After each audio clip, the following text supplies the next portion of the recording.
11 দল থেকে ইসলামী আন্দোলন বের হওয়ার পরে উল্টা জামাতেই কোণঠাসা। ইসলামী আন্দোলন বের হওয়ার পরে প্রায় 100 সিটে তারা ড্রপ, একদম তাদের পপুলারিটি কমে গেছে, মানুষ ধসে পড়ছে। জামাতে ইসলামী যে সরকার গঠন করার তারা একটা স্বপ্ন দেখছিল, এটা তো আমার মনে হয় কোনোভাবেই সেই পর্যায়ে যাওয়া এখন সম্ভব না। 11 দলীয় যে সমঝোতা ছিল, এই সমঝোতার যে একটা ভাঙনের যেই কথা আমরা শুনছিলাম, সেখান থেকে ইসলামী আন্দোলন বের হওয়ার পরে একটা আওয়াজ আমরা শুনতে পাই যে দেশব্যাপী ইসলামী আন্দোলন একটু কোণঠাসা হয়ে পড়েছে। আপনার এই এটা ভুল আইডিয়া।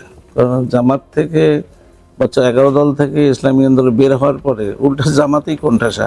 আগে জামাত কি স্বপ্ন দেখতো? সরকার গঠন করবে। আমরা স্বপ্ন দেখতাম ইসলামী আন্দোলন জামাত মিলে আমরা সরকার গঠন করব। এখন কি এখন জামাতে ইসলাম সরকার গঠন করতে পারতেছে? জামাতে ইসলাম আপনি শুনছেন যে ইসলামী আন্দোলন বের হওয়ার পরে প্রায় 100 সিটে তারা ড্রপ, একদম তাদের পপুলারিটি কমে গেছে, মানুষ ধসে পড়ছে। পলিটিক্যাল পার্টির ভোট তো বেশি নেয়নি ভাই। জামাতে ইসলাম বলেন, ইসলামী আন্দোলন বলেন, বিএনপি বলেন, আওয়ামী লীগ বলেন, পার্টির মূলত কারোরই পার্টির ভোট দিয়ে নির্বাচিত হওয়া যায় না। নির্বাচিত হতে গেলে সাধারণ মানুষের ভোট লাগে। এইখানে জামাতে ইসলাম আপনি দেখবেন যতটা কর্মী অতটা ভোট।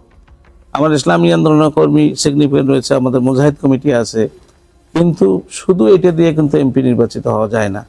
আপনার সাধারণ মানুষের ভোট লাগে। তো সাধারণ মানুষের ভোটের জন্য একটা এমপি ক্যান্ডিডেট মানুষ দেখে তার সোশ্যাল কন্ট্রিবিউশন কীরকম, সমাজে সে কেমন কাজ করছে, মানুষের সুখী দুঃখে কীভাবে তার পাশে দাঁড়িয়েছে।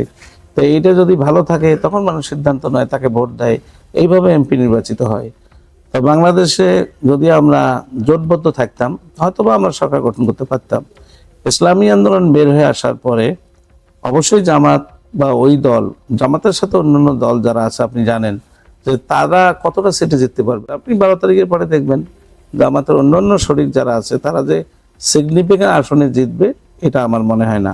এবং জামাতে ইসলামী যে সরকার গঠন করার তারা একটা স্বপ্ন দেখছিল, এটা তো আমার মনে হয় কোনোভাবেই সেই পর্যায়ে যাওয়া এখন সম্ভব না। আর ইসলামী আন্দোলন আমরা এককভাবে নির্বাচন করছি, এককভাবে সারা বাংলাদেশে আমাদের অনেক জায়গায় প্রভাব রয়েছে, অনেক জায়গায় আমাদের ভোটার রয়েছে। আমরা আশা করি অনেক জায়গায় এককভাবে আমরা নির্বাচিত হব। এখন আপনি বলতে পারেন যে ইসলামী আন্দোলন কেন বের হয়ে আসলো? তো কোনোভাবেই ইসলামী আন্দোলন এই জোট থেকে বের হয়ে আসার ওরকম আমাদের চিন্তা ছিল না। তো বেসিক্যালি যখন দেখা গেল একটা হলো আসন সমঝোতা, সেই আসন সমঝোতা এখানে অনেকটা আমার আমির সাহেব, নায়েবে আমির, তারা অনেকটা এখানে তাদের প্রতি তাদের যে ওয়েলকামিং বিহেভ, এটা আসলে ছিল না।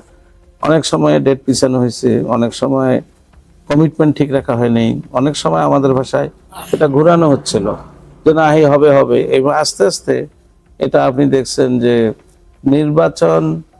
নির্বাচন একদম যখন উইথড্রর সময়, এই সময় পর্যন্ত ওই দিকে যাওয়া হচ্ছিল। এবং নট অনলি দ্যাট, আগে কথা ছিল, আগে ছিল যে উৎসবমুখর পরিবেশে একটা বাক্স, মানে আমরা 11 দল মিলে একজন ক্যান্ডিডেট নমিনেশন পেপার সাবমিট করবে, তার সাথে আরো 10 দল থাকবে, সবাই মিলে একজন নমিনেশন পেপার সাবমিট। তো সেটা কিন্তু হয়নি। তো ইসলামী আন্দোলন এটা বুঝে ফেলছে যে সামথিং রং, এই জন্য তারা কিন্তু 272টা আসনে আপনি জানেন নমিনেশন পেপার সাবমিট করেছে।